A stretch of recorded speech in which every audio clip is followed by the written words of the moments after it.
कुमारी से नरगिस की मुलाकात सही मायनों में मुंबई से काफी दूर चेन्नई में हुई, जब मीना कुमारी वहां अपनी फिल्म मैं चुप रहूंगी की शूटिंग के लिए गई हुई थी। इस फिल्म में सुनील दत्त काम कर रहे थे, तो एक दिन सुनील दत्त ने नरगिस को फोन किया और कहा, यहाँ मद्रास में शूटिंग काफी अरसे चलेगी, बच्चों को लेकर यहीं आ जाओ।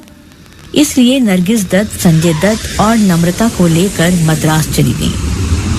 ये तब की बात है जिन दिनों संजय की उम्र 2.5 साल की थी और नम्रता 1.5-2 माह की बच्ची थी। चेन्नई में सभी एक्टर लोग ओशियांग होटल में ठहरे। नरगिस दत्त के और हमारे कमरे के पास ही मीना कुमारी का कमरा था। मीना कुमारी के साथ उनकी बहन मधु और सेक्रेटरी बाकर अली भी थे। यहाँ इस दूसरी मुलाकात में मीना कुमारी ने नरगिस को देखते ही आदाब किया और कहा, मैं आपका बेहद एहतराम करती हूँ। मैं अगर आपको बाजी कहूँ तो बुरा तो नहीं मानिएगा। नरगिस दत्त मीना कुमारी से 4 साल बड़ी थी, इसलिए बाजी कहना कुछ गैर मुनासिब भी न था। मुंबई से दूर चेन्नई में मीना कुमारी और नरगिस में गहरी दोस्ती हो गई। एक रात को सुनील दत्त साहब ने होटल से बाहर चीनी खाने का प्रोग्राम बनाया। मीना कुमारी को भी दावत दी गई, लेकिन मीना कुमारी ने कहा कि वो बहुत थकी हुई थी, इसलिए होटल में खाना खा लिया। अब नरगिस और सुनील दत्त के सामने बच्चों का मसला था, उन्हें अपने साथ ले जाएं या होटल में आया के भरोसे छोड़ें। मीना कुमारी ने कहा, आप बेफिक्र होकर जाइए, बच्चे मेरे पास रहेंगे। सुनील दत्त और नरगिस रात 11 बजे होटल वापस आए।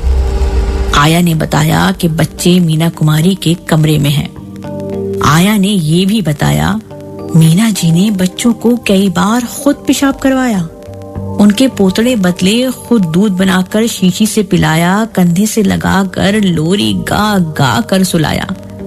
हमें तो मेम साहब ने हाथ भी नहीं लगाने दिया। नरगिस को मालूम था कि मीना कुमारी दिन भर की शूटिंग के बाद बहुत थकी हुई थी, इसलिए नरगिस दबे पांव वहां गई तो देखा बच्चे मीना के साथ ही सो रहे हैं। एक तरफ संजय था और दूसरी तरफ नम्रता। मीना का एक हाथ संजय के ऊपर था और दूसरा नम्रता पर। नरगिस ने देखा बच्चों को थपक कर सुलाते हुए मीना के चेहरे पर किस कदर चमक थी, कितना इत्मीनान और खुशी थी। नरगिस ने लिखा है कि मैंने मीना को देखते हुए सोचा था, ये मीना भी बेचारी किस कदर बदनसीब है। ये औरत है, बीवी है, मगर मां नहीं है। जब कभी ये मां बनेगी तो अपने बच्चे पाकर किस कदर निहाल होगी। इस वाकये के अगले रोज नरगिस दत्त की मुलाकात मीना से न हो सकी। शूटिंग के बाद मीना कुमारी अपने कमरे में गई तो फिर वो सुनील दत्त और नरगिस के साथ चाय पीने के लिए बाहर न आई। फिर शूटिंग का कामकाज ऐसा रहा कि कई रोज दोनों की मुलाकात न हो सकी। एक रात होटल की लॉन में नरगिस ने मीना को टहलते हुए पाया। चौंका देने वाली बात यह थी कि नरगिस ने देखा कि मीना कुमारी की सांस बुरी तरह फूल रही थी। नरगिस ने कहा, मीना, तुम्हारी सांस क्यों फूल रही है? तो मीना कुमारी ने जवाब दिया, बाजी, मैं तंबाकू खाती हूँ ना, इसलिए कभी कभी इख्तिलाज होने लगता है। नरगिस ने कहा, नहीं मीना, ये तंबाकू नहीं है, ये जरूर कोई और बात है। तुम बहुत थकी हुई नजर आती हो, तुम कुछ दिन आराम क्यों नहीं करती? नरगिस के सवाल पर मीना कुमारी ने जमीन पर नजरें गाड़ते हुए जो जवाब दिया, उस जवाब में आने वाले हालात की आहट किसी भी समझदार इंसान को सुनाई दे सकती है।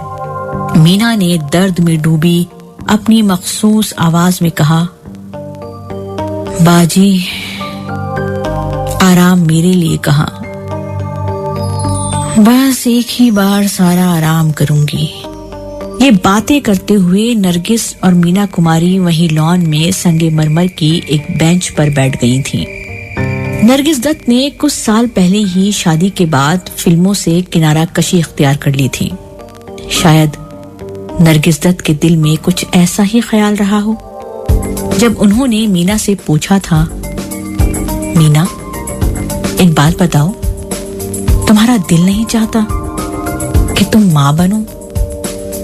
तुम नहीं चाहती कि तुम्हारे भी प्यारे प्यारे बच्चे हों?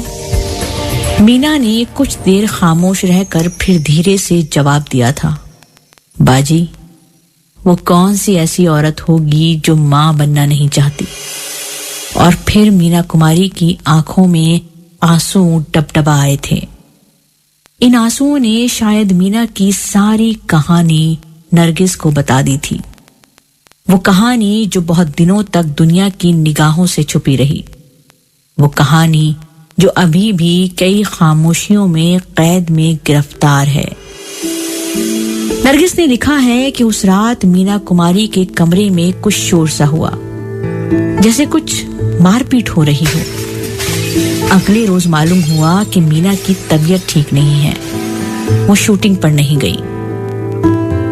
नरगिस दत्त की कहीं मारपीट की इस बात की असल हकीकत को समझना बहुत अहम है। याद रखने की बात यह है कि वहां चेन्नई में शूटिंग के दौरान कमाल अमरोही का सेक्रेटरी बाकर मीना कुमारी के साथ आया हुआ था।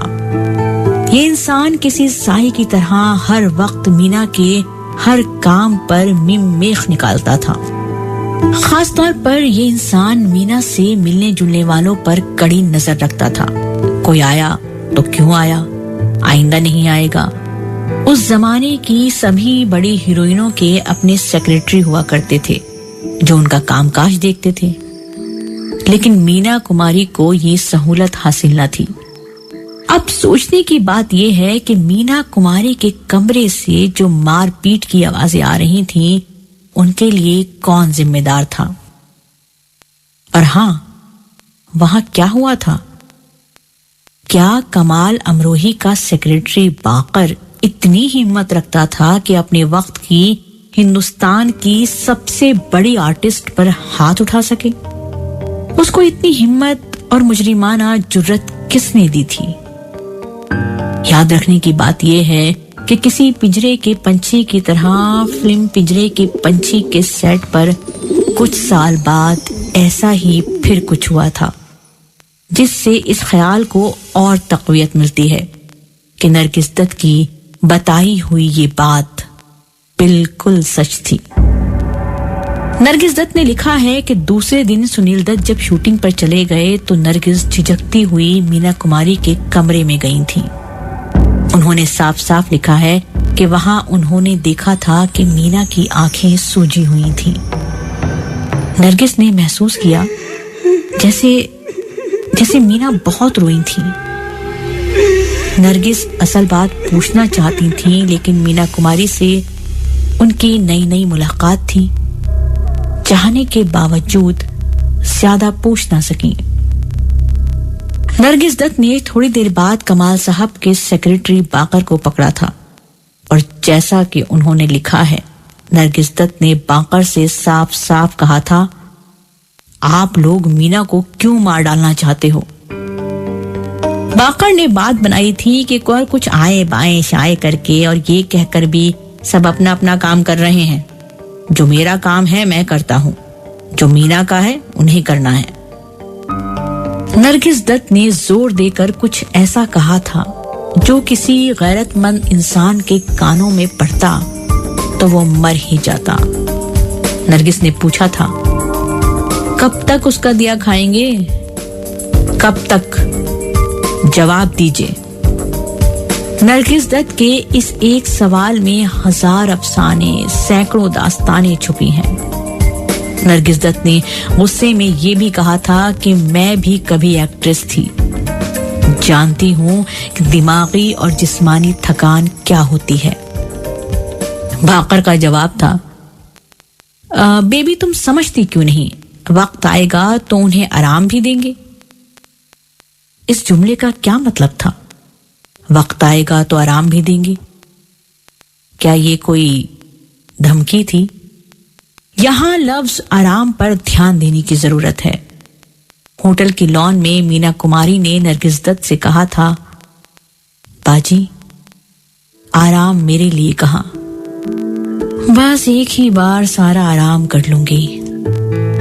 क्या मीना कुमारी ने चुप रहते हुए भी अपनी मौत की पेशेगोई नहीं कर दी थी?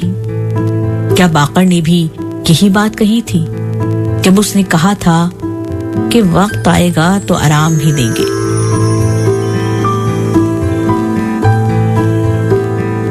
You were listening to दास्तान गोई। सुनते रहिए अगले हफ्ते मीना कुमारी की दास्तान। इंतजार कीजिए।